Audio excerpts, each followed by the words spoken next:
Speaker, honourable member ने बड़े जज्बाती अंदाज में बात की। मेरे दिल में इनके लिए बड़ा एहतराम है और एक पिछले असम्बली से इनसे एक पिछले जो हमारी असम्बली थी उनमें भी इनसे बहुत अच्छा राब्ता रहा। इसी मौजूद ऐवान में 2018 के जो झुरलू इलेक्शन थे, हमने उसके बावजूद भी न सिर्फ हम ऐवान में आए और मैंने अपनी पहली तकरीर में ये गुजारिश की कि हमने चार्टर ऑफ डेमोक्रेसी पर इत्तफाक किया था, आए आज चार्टर ऑफ इकॉनमी के ऊपर इत्तफाक करते हैं। हुकूमत इनकी थी। जनाब स्पीकर, पाया हकारत से न सिर्फ मेरी उस पेशकश को ठुकराया गया, बल्कि जो नारे बुलंद हुए इस ऐवान में, वो तारीख़ में हमेशा स्याहबाब में याद रखे जाएंगे। जनाब स्पीकर, अगर किसी के साथ कुछ ज़्यादती होती है तो यकीनन इंसाफ का पलड़ा हर वक्त भारी रहना चाहिए, इसमें कोई दो राय नहीं। चाहे कोई सियासी लीडर है या ज़िंदगी के किसी भी शोबे से उसका ताल्लुक़ है। जनाब स्पीकर, जब अगला साल आया, मैंने फिर दोबारा पेशकश की अपनी जो तकरीर थी बजट के हवाले से, आएँ दोबारा बैठ के बात करते हैं। फिर ऐसे नारे बुलंद हुए जिनका जिक्र करना मैं समझता हूँ कि इस ऐवान की तौहीन है।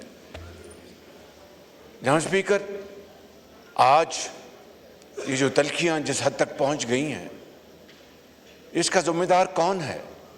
ये आज मैं समझता हूँ कि 76 साल बाद हम ऐसी जगह पर पहुँचे हैं कि एक दूसरे से हाथ मिलाने से भी अब झिझकते हैं। इसी मुल्क में वो ज़माना था कि असम्बलियों में बड़ी तनकीद होती थी, बहुत ज़्यादा मुखालफत में बातें होती थी, लेकिन वो ज़माना था जब सियासतदान एक दूसरे के दुख और सुख में शरीक होते थे। जनाब स्पीकर, आज अगर इनके बानी को अगर वहाँ पर कोई मसाइब हैं, मुश्किलात हैं, तो बताएं, बैठ के बात करें। मैं आज फिर कहता हूँ, आएँ बैठ के बात करें और बैठ के मामलात को तय करें। मैंने जो मोहतरम अली मोहम्मद साहब ने अपनी जज्बाती तकरीर में जो जिन बातों का जिक्र किया, काश वो ये भी जिक्र कर देते कि जिस दिन मेरी वालदा मोहतरमा का इंतकाल हुआ, मैं जेल में था और मैंने जनाब स्पीकर सुप्रीम को कहा कि आज तारीख़ है, मेरी वालदा का इंतकाल, वो लंदन में है, उनकी वहाँ से मेद आनी है, तो मुझे आज मैं दरख्वास्त लिख देता हूँ, मुझे आज आप छुट्टी ले दो। उनके लिए मुमकिन नहीं है, ऑर्डर आया कि आपको जाना है, लेकिन आप जाएंगे, हाज़ी लगा के आ जाएंगे। मैं चला गया और वही गाड़ी, मैं यहाँ पर अपनी ज़ाती तकालीफ का नहीं रोना चाहता। इनको पता है कि वो जो ख़तरनाक कैदियों की गाड़ी मुझे क्यों दी गई थी कि मेरी कमर को मुकम्मल तौर पर उसको ज़ोफ़ पहुँचे। जनाब स्पीकर, मैं भी कैंसर सर्वाइवर हूँ, मैंने तो कभी जेल में इसका रोना नहीं हुआ। मैं गया वहाँ पर,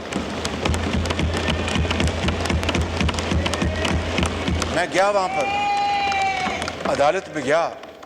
मेरा ख्याल था कि वो जज साहब कहेंगे कि आपकी वालदा का इंतकाल हुआ, आप क्यों आए हैं, हमें आप चले जाएं वापस। हम खामोश रहे, बैठे रहे।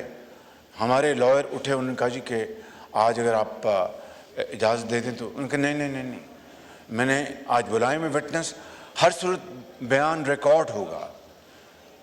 जनाब स्पीकर, मैं आपको अर्ज़ करना चाहता हूँ कि बात बहुत लंबी हो जाएगी, یہ خواجہ آصف صاحب بیٹھے ہیں، یہ رانا ثناء اللہ بیٹھے ہیں، ان کو زمینوں پر لٹایا گیا، ان کو کھانا، یہ تو دیکھیے فیصلہ ان کو قبول ہے یا نہیں ہے، یا مجھے قبول ہے یا نہیں ہے، لیکن اگر ایک فیصلہ آتا ہے تو ایک انڈر ٹرائل قیدی، یہ علی محمد صاحب مجھ سے بہتر جانتے ہیں، انڈر ٹرائل قیدی اور جس کو سزا ملی اس کے جو حقوق ہے جیل میں فرق ہے، میں اس میں نہیں جاتا، لیکن یہ انڈر ٹرائل تھے، ہم سب انڈر ٹرائل تھے، زمینوں پر لٹایا گیا، کھانا گھر سے نہیں لانے دیا گیا، دوائیاں بند کی گئیں۔ میں کہتا ہوں کہ میں کسی صورت بھی نہیں چاہتا، میں یہاں پر اعلان کرتا ہوں برملا آپ کے سامنے پورے معزز ایوان کو گواہ بنا کر کہ ہم نہیں چاہتے کہ ان کے ساتھ کس طرح کی زیادتی ہو جو ہمارے ساتھ ہوگی۔